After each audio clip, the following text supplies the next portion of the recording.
1991 के चुनाव प्रचार के दौरान राजीव जी की हत्या हुई।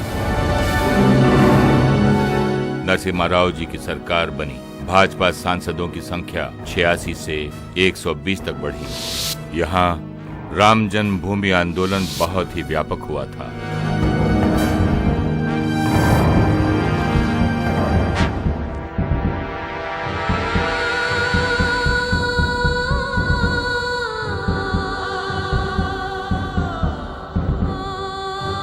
परिणाम 6 दिसंबर 1992 को विवादित ढांचा गिरा।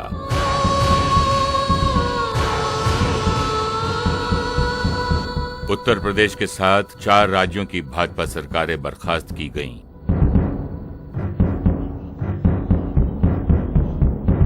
लेकिन उसी जगह पर भव्य मंदिर के निर्माण का भाजपा का सपना आज भी अधूरा है।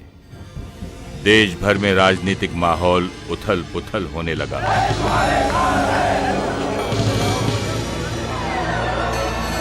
देश में एकता और भाईचारे का माहौल बनाने के लिए मुरली मनोहर जोशी जी ने कश्मीर से कन्याकुमारी तक एकता यात्रा की।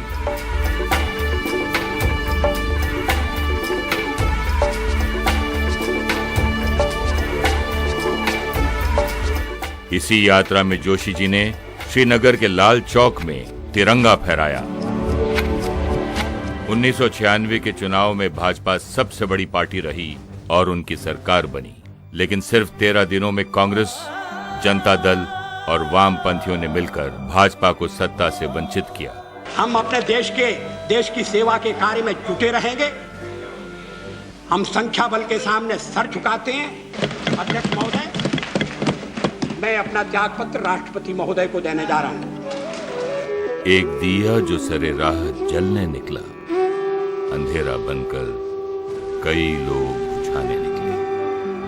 कांग्रेस और वामपंथियों के समर्थन पर पहले देवेगौड़ा और फिर गुजराल ने सरकार बनाई।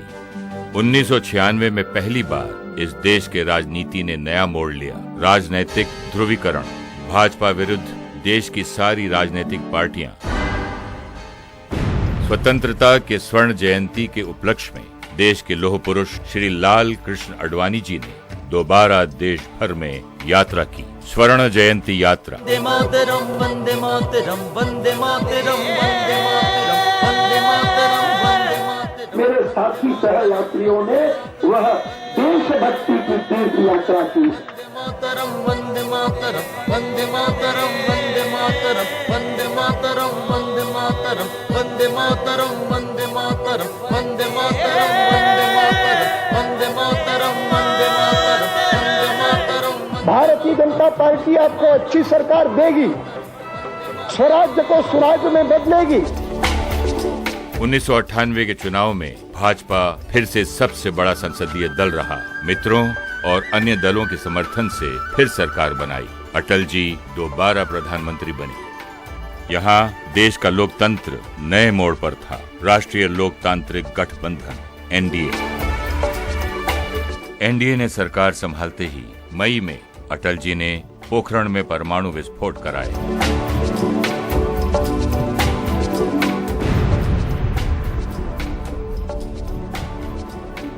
Today at 15:45 hours, India conducted 3 underground nuclear tests in the Pokhran range. परमाणु परीक्षण पर सारे देश ने अटल जी को बधाई दी। अटल जी ने लाहौर बस शुरू कर पाकिस्तान से दोस्ती का हाथ बढ़ाया। लेकिन तभी कारगिल हुआ।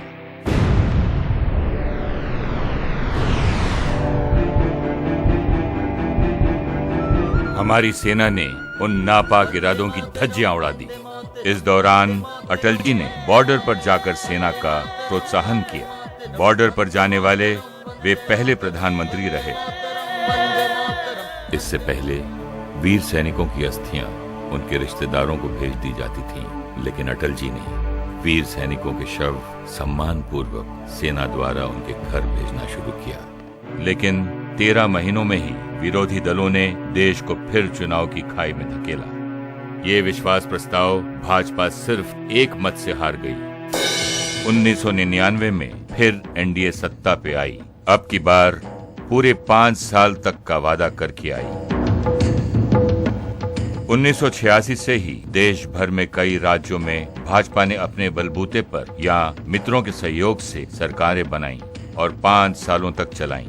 दिल्ली, उत्तर प्रदेश, गुजरात, महाराष्ट्र, गोवा, राजस्थान, मध्य प्रदेश, पंजाब, हिमाचल प्रदेश, झारखंड, छत्तीसगढ़ आदि राज्यों में अपने पारदर्शी व्यवहार का और विकसनशीलता का परिचय दिया।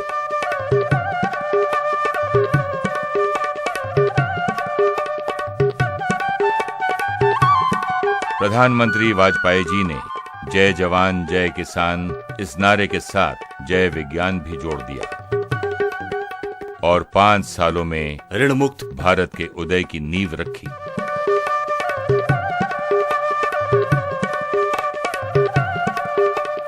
एनडीए सरकार ने किए कई कामों की विकास की तुलना पिछले 50 सालों के एकत्रित विकास से की जा सकती है।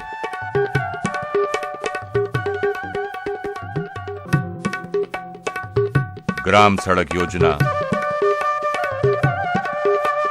गोल्डन क्वाड्रिलैटरल,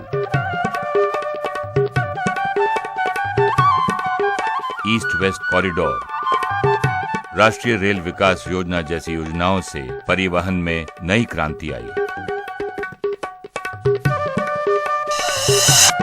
सर्व शिक्षा अभियान तथा शिक्षा का भारतीयकरण जैसे महत्वपूर्ण निर्णय लिए गए। संपूर्ण ग्रामीण रोजगार योजना, ग्राम सेवक योजना तथा ग्रामीण आवास योजना देश के गांवों की तस्वीर बदल रही है। किसानों के हित, कृषि और बीज नीतियों को सक्षम किया। फसल बीमा के रूप में इन 5 सालों में किया गया भुगतान पिछले 20-25 साल के मुकाबले कई गुना ज्यादा रहा। दूरसंचार, टेलीकम्युनिकेशन क्षेत्र में भी नई क्रांति आई। रक्षा, रोजगार, उद्योग, बिजली, मिट्टी का तेल, गैस आदि विषयों में अविश्वसनीय विकास कर दिखाया।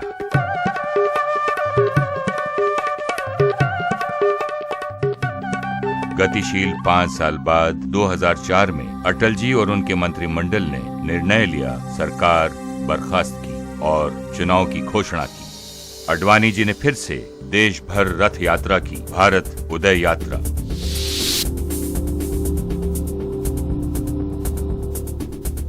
पूरा समर्थन दीजिए इस सरकार को जो ईमानदारी से कोशिश कर रही है भारत को एक उन्नत देश बनाने की। लेकिन इस बार एनडीए बहुमत तक नहीं पहुंच पाई। कांग्रेस अपने मित्र तथा अन्य दलों के साथ जोड़ तोड़ करके सरकार बनाने में सफल रही। यहाँ लोगों ने जैसे धूम मचाई कि भाजपा पूरी तरह परास्त हुई। तभी 2005 में बिहार में कांग्रेस समर्थन पर चला 15 साल का लालू राज खत्म करके भाजपा और मित्र दल भारी मतों से विजयी हुए।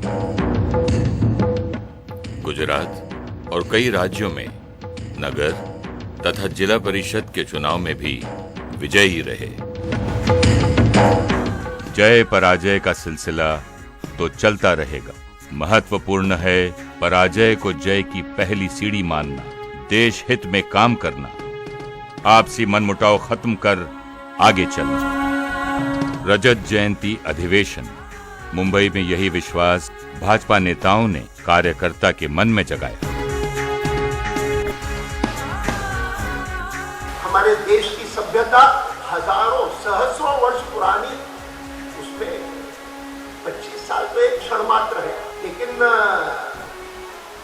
हम तो पूरा जीवन, जितने लोग सक्रिय तब से हुए आज तक है, हमेशा ये सोचते रहे कि हम अपने प्राचीन काल से, भूतकाल से भविष्य को जोड़ेंगे। आप अपने विचारधारा पर दृढ़ रहिए, उस विचारधारा के साथ समझौता मत करिए कि हमने यही दृष्टिकोण अपनाया है, और मैं मानता हूं कि उसी के कारण हम आज यहाँ पर पहुंचे।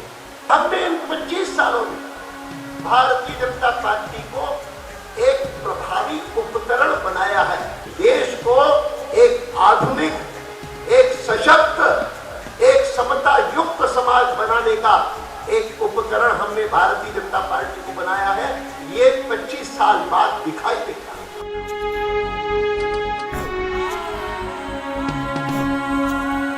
इसीलिए भाजपा की रजत जयंती ये महज किसी दल के 25 साल का सफर नहीं है। ये सफर है एक दृष्टिकोण का। ये सफर है भारत को भारतीयता से देखने और सोचने के रवैये का। ये सफर है एक विचारधारा का। जो हवा में है, लहर में है, क्या वो बात हम में है? रोज सूरज की तरह उगना, शिखर पर चढ़ना, उतर जाना, रोशनी का हम सफर होना, दिए की तरह जिंदगी जलाना। जो आग जलते सफर में है, जो आग जलते सफर में है, क्या वो बात हम में है? जो हवा में है, लहर में है, हाँ वो बात हम में है। हाँ वो बात हम में है।